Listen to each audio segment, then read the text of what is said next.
भाग साटन, दृश्य हिंदी, क्षितिज भाग सेकंड। सूरदास के पद के प्रश्नोत्तर। कवि परिचय। सूरदास, इनका जन्म सन 1478 में माना जाता है। एक मान्यता के अनुसार इनका जन्म मथुरा के निकट रुनकता या रेणुका क्षेत्र में हुआ था, जबकि दूसरी मान्यता के अनुसार इनका जन्म स्थान दिल्ली के आसपास ही माना जाता है। महाप्रभु वल्लभाचार्य के शिष्य सूरदास अष्टछाप के कवियों में सर्वाधिक प्रसिद्ध हैं। पूर्व वात्सल्य और श्रृंगार के श्रेष्ठ कवि माने जाते हैं। इनकी मृत्यु 1583 में पार्श्वलिंग हुई। सूर ने मानव प्रेम की गौरव गाथा के माध्यम से सामान्य मनुष्यों को हीनता बोझ से मुक्त किया है, उन्हें जीने की ललक पैदा की है। सूरदास की मुख्य अष्टछाप यानी 8 कवियों का एक समय था, उनमें से महत्वपूर्ण थे उनका श्रृंगार और वात्सल्य जो श्रेष्ठ रस हैं, और इनके गुरु है तो वल्लभाचार्य थे। इनके 3 ग्रंथ है, सूर सागर, साहित्य लहरी और सूरसारा। प्रश्न नंबर 1, गोपियों द्वारा उद्धव को भाग्यवान कहने में क्या व्यंग्य निहित है? उत्तर, गोपियों द्वारा उद्धव को भाग्यहीन कहने में ये व्यंग्य निहित है कि उद्धव वास्तव में भाग्यवान होकर अति भाग्यहीन है। वे कृष्ण रूपी सौंदर्य का प्रेम रस के सागर के सानिध्य में रहते हुए उस असीम आनंद से वंचित है। वे प्रेम बंधन में बंधने एवं मन के प्रेम में अनुरक्त होने की सुखद अनुभूति से पूर्णतः अपरिचित है। इसलिए गोपियां उद्धव को कहती है कि आप श्री कृष्ण के पास रह करके भी उस प्रेम रस को नहीं पा सके, जबकि हम इतने दूर है तो उस प्रेम को प्राप्त करने में समर्थ है। इसलिए आप भाग्यवान न होकर भाग्यहीन हैं। ये व्यंग्य कहा है क्या भाग्यवान। प्रश्न नंबर 2, उद्धव के व्यवहार की तुलना किस किससे की गई है?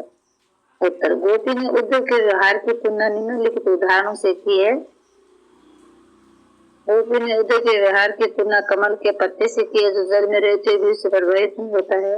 वह जल में रखे तेल के मटके के समान है, जिस पर जल की एक बूंद भी नहीं डूब पाती। गोपियां उद्धव से कहती है कि उद्धव तुम कमल के पत्ते के समान हो, जो जल में रहते हुए से प्रभावित नहीं होता, और तेल के मटके के समान होते। कृष्ण के समीप रहकर भी उनके प्रेम को नहीं समझ सके तो कमल के पत्ते और जल तेल से भरे मटके के समान हो। प्रश्न नंबर 3, गोपी ने किन किन उदाहरणों के माध्यम से उद्धव को उलाहने दिए हैं? उत्तर, गोपी ने अनेक उदाहरणों के माध्यम से उद्धव को उलाहने दिए हैं। गोपियां उद्धव के व्यवहार को कमल के पत्ते के समान बताती है, जो पानी में रहकर भी उसे अछूता रहता है, यानी प्रेम के मूल कृष्ण के संग रहकर भी उसका अर्थ नहीं जान पाई। गोपियां उन्हें बड़भागी कहती है, जो कृष्ण के संग रहकर भी प्रेम के बंधन से मुक्त है, उन्हें प्रेम के मायने नहीं पता है। वे उद्धव के योग संदेश को कड़ी ककड़ी के समान बताती है, जो उनसे नहीं जाती, यानी वे उन बातों को नहीं समझ सकती। गोपियां उद्धव को कहते हैं कि तुम तो कृष्ण के प्रेम को समझ ही नहीं सके, तुम तो उनका संदेश और कड़ी ककड़ी के समान बताते हो, जो उनसे नहीं जाती, यानी वे इन बातों को नहीं समझ सकते। प्रश्न नंबर 4, उद्धव द्वारा दिए गए योग के संदेश ने गोपी वीरा अग्नि में घी का काम किया है। श्री कृष्ण के आगमन की आशा में बेचैन थी। ये एक दिन गुजर रही थी और अपने तन मन की वीरता को चुपचाप सहती हुई कृष्ण की प्रेम रस में डूबी थी, परंतु कृष्ण ने स्वयं न आकर योग का संदेश देने के लिए उद्धव को भेज दिया। विरह की अग्नि में जलती हुई थी, किंतु जब उद्धव ने कृष्ण को भूल जाने और योग साधना करने का उपदेश देना प्रारंभ किया, तब वो उनकी विरह वेदना और भी बढ़ गई। इस प्रकार उद्धव द्वारा दिए गए योग संदेश ने वो उनकी विरह अग्नि में घी का काम किया। इसमें जब श्री कृष्ण खुद नहीं आकर के उद्धव को गोपियों के पास भेजते हैं और उनकी योग की बात कहते हैं, तो गोपियां कहती है कि ये उद्धव, हम जिस प्रकार अग्नि बुझती है तो उसमें घी डाला जाता है तो तेज बहुत ही साथ जलने लगती है, उसी प्रकार आपने आज आकर के योग की बातें हमें कह करके हमारी वीर अग्नि को घी का काम किया है। हम कृष्ण को याद किए थे, कृष्ण एक दिन देंगे, लेकिन आपने आज आकर के योग की बात कही तो ये हमारे वीर अग्नि में घी का काम किया। प्रश्न नंबर 5, मर्यादा नहीं लिखे माध्यम से कौन सी मर्यादा न रहने की बात की जा रही है? उत्तर, मर्यादा न लेके माध्यम से प्रेम की मर्यादा न रहने की बात की जा रही है। कृष्ण के मथुरा चले जाने पर गोपियां उनकी योग में जुड़ गई थी। कृष्ण के आने पर ही उनकी विरह वेदना नहीं सहती थी, परंतु कृष्ण ने स्वयं न आकर उद्धव को योग दूध के साथ ही दिया, जिसने गोपियों की उनकी मर्यादा का त्याग करने पर आतुर कर दिया है। प्रश्न नंबर 6, कृष्ण के प्रति अपने अनन्य प्रेम को गोपी ने किस प्रकार अभिव्यक्त किया? उत्तर, गोपी ने कृष्ण के प्रति अपने अनन्य प्रेम को विभिन्न प्रकार से दिखाया है। गोपी ने अपनी तुलना उन चींटियों के साथ किए जो गुरु पर आसक्त होकर उसे पकड़ जाती है और स्वयं को छुड़ा न पाने के कारण वही प्राण त्याग देती है। उन्होंने खुद को हरिल पक्षी या श्रुति को लकड़ी की भांति बताया। जिस प्रकार हरिल पक्षी सदैव अपने पंजे में कोई लकड़ी या तिनका पकड़े रहता है, उसे किसी भी दशा में नहीं छोड़ता, उसी प्रकार गोपी ने भी मन कर्म और वचन से श्री कृष्ण को अपने हृदय में दृढ़ता पूर्वक बसा लिया है। ये जागते सोते सपने दिन रात श्री कृष्ण की रट लगाती रहती है। गोपियां श्री कृष्ण के प्रति अपने प्रेम को चींटियों के माध्यम से, हाइल पक्षी के माध्यम से व्यक्त करती है और कहती के सोते जागते समय श्री कृष्ण को याद करती रहती है। गोपी ने उद्धव के योग की शिक्षा कैसे लोगों को देने की बात कही है? उत्तर, गोपी ने उद्धव से योग की शिक्षा ऐसे लोगों को देने की बात कही है जिनका मन चंचल है और दूर भटकता है। उद्धव अपने योग के संदेश में मन की एकाग्रता का उपदेश देते हैं, परंतु गोपियों का मन श्री कृष्ण के अनन्य प्रेम में पहले से एकाग्र है। इस प्रकार योग साधना का उपदेश उनके लिए निरर्थक है। योग की आवश्यकता तो उन्हें है कि जिनका मन स्थिर नहीं हो पाता, इसीलिए गोपियां चंचल मन वाले लोगों को योग का उपदेश देने की बात कहती है। गोपी ने उद्धव से योग की शिक्षा उन लोगों को देनी चाहिए है कि जिनका मन चंचल हो, एकाग्रचित नहीं हो। हमारा मन तो पहले से श्री कृष्ण में लगा हुआ है, इसलिए ये योग है हमारे लिए निरर्थक है। योग की शिक्षा उन लोगों को दीजिए जिनका मन चंचल है। प्रश्न नंबर 8, प्रस्तुत पदों के आधार पर गोपियों का योग साधना के प्रति दृष्टिकोण स्पष्ट करें।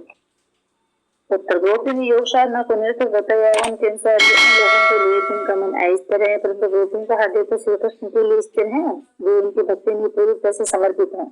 योग ज्ञान उनके लिए कड़वी ककड़ी के समान है, जिसे खाना बहुत ही मुश्किल है। वो ज्ञान गोपियों के लिए बीमारी से अधिक ही कुछ नहीं। गोपियां कहती है कि कृष्ण, हमारा मन तो पूरी तरह से श्री कृष्ण को समर्पित है। योग ज्ञान हमारे लिए कड़ी ककड़ी के समान है। जिस प्रकार कड़ी ककड़ी खाई नहीं जा सकती, तो हमसे योग नहीं करा जाता। हम तो श्री कृष्ण को पहले से ही अपना चुके। प्रश्न नंबर 9, गोपियों के अनुसार राजा का धर्म क्या होना चाहिए? उत्तर, गोपियों के अनुसार राजा का धर्म है कि वह प्रजा को ना सताए और प्रजा के सुखों का ख्याल रखे। ये गोपियां श्री कृष्ण के लिए पहले क्योंकि श्री कृष्ण योग का ज्ञान देकर के उदय को भेजा है, तब गोपियां उल्हाना दे रही है उधर से। प्रश्न नंबर 10, गोपियों को कृष्ण ने ऐसे कौन सा प्रसन्न दिखाई दिए जिनके कारण वे अपना मन वापस पा लेने की बात कहती है? उत्तर, गोपियों को लगता है कि कृष्ण ने अब राजनीति सीख लिया। उनकी बुद्धि पहले से अधिक चतुर हो गई है। पहले वे प्रेम का बदला प्रेम से चुकाते थे, परंतु प्रेम की मर्यादा भूलकर योग का संदेश देने लगे। कृष्ण पहले दूसरों के कल्याण के लिए समर्पित रहते थे, परंतु अब अपना भला ही देख रहे हैं। उन्होंने पहले दूसरों के अन्याय से लोगों को मुक्ति दिलाई है, परंतु अब नहीं। श्री कृष्ण गोपी से मिलने के बजाय योग की शिक्षा देने के लिए उद्धव को भेज दिया है। श्री कृष्ण के कदम से गोपियों के मन और भी आहत हुआ है। कृष्ण में आए इन्हीं प्रश्नों को देखकर गोपी अपने मन को श्री कृष्ण के अनुराग से वापस लेना चाहती है। जब श्री कृष्ण जी ने उद्धव जी को गोपियों को योग का ज्ञान देने के लिए भेजा, तो गोपियां कहती है कि कृष्ण जी ने राजनीति सीख ली है। पहले हमारी बातों का बदला प्रेम से देते थे, लेकिन अब वो बात नहीं है। इससे अच्छा है कि हम अपना अनुराग वापस ले। गोपी ने अपनी वाक चातुर्य के आधार पर ज्ञानी उदय को प्राप्त कर दिया। उनकी वाक चातुर्य की विशेषताएं लिखी। उत्तर, गोपियों की वाक चातुर्य की विशेषताएं इस प्रकार हैं। साहसी, गोपियां पूरी तरह से निडर है। वह उदय को पूछने से परहेज नहीं करती है। वह उनकी योग साधना के संदेश को कड़वी ककड़ी और बीमारी बताती है। व्यंग्यात्मकता, गोपी ने बड़े ही प्रभावशाली ढंग से व्यंग्य करती है। वे उदय को बड़भागी कहती है क्योंकि श्री कृष्ण के पास रहकर भी प्रेम से अछूते रहे। ये कहकर वह उद्धव का उपहास करती है। स्पष्ट शब्द में उद्धव को बताती है कि वे कृष्ण के प्रेम में पूरी तरह से लीन है, इसलिए उनके योग संदेश का उन पर कुछ असर नहीं पड़ने वाला है। प्रश्न नंबर 12, संकलित पदों को ध्यान में रखते हुए सूर्य के भ्रमर गीत की मुख्य विशेषताएं बताइए। उत्तर, भ्रमर गीत की मुख्य विशेषताएं हैं निर्गुण और निराकार भक्ति से ज्यादा सगुण और साकार भक्ति को ज्यादा महत्व दिया गया। योग साधना का महत्व प्रेम की एक निष्ठा के सामने कम है। हृदय वेदना झेल रही है। योगी सरलता, मार्मिकता, उपालंब, व्यंग्यात्मकता, तर्क शक्ति आदि के द्वारा उद्धव के ज्ञान योग को तुच्छ सिद्ध किया है। योगी ने खुद को हाइन पक्षी श्री कृष्ण को लकड़ी की भांति बताकर अनन्य प्रेम का परिचय दिया है। अनुप्रास, उपमा, दृष्टांत, रूपक, व्यतिरेक, विभावना, अतिशयोक्ति आदि अनेक अलंकारों का सुंदर प्रयोग किया है। शुद्ध साहित्य ब्रज भाषा का प्रयोग हुआ है। इसमें भी संगीतात्मकता का गुण सहज दृष्टिगत होता है। प्रश्न नंबर 13, गोपी ने उद्धव के सामने तरह तरह के तर्क दिए हैं, आप अपने कल्पना से और तर्क दीजिए। उत्तर, गोपी ने उद्धव के सामने तरह तरह के तर्क दिए हैं, हम निम्न तर्क दे सकते हैं। प्रेम कर विजय की वेदना के साथ योग साधन शिक्षा देना कहाँ का न्याय है। अपनी बात पूरी न कर पाने वाले कृष्ण एक धोखेबाज हैं। कृष्ण अपने अनन्य प्रेम करने वाले सगुण को योग साधना का पाठ क्यों नहीं पढ़ाते। प्रश्न नंबर 14, उद्धव ज्ञानी के नीति की बातें जानते थे, गोपी के पास ऐसी कौन सी शक्ति थी जो उनके वाक्चातुर्य में निहित हो। उत्तर, गोपी के पास उनके मन श्री कृष्ण के लिए प्रेम का भक्ति की अद्भुत शक्ति थी, जिस कारण उद्धव जैसे ज्ञानी को भी उन्होंने अपने तर्कों से हरा दिया। यानी गोपी के पास प्रेम रूपी जो भक्ति थी उससे वो उद्धव को भी हरा सकती। प्रश्न नंबर 15, गोपी ने ये क्यों कहा कि हरि अब राजनीति पर आए। क्या आपको गोपी की कथन का विस्तार समकालीन राजनीति में नजर आता है, स्पष्ट कीजिए। उत्तर, गोपी ने ऐसा इसलिए कहा क्योंकि श्री कृष्ण ने सीधी उनसे प्रेम को बुलाने की बात न कर उन्हें उद्धव द्वारा योग संदेश का माध्यम अपनाने को कह रहे हैं।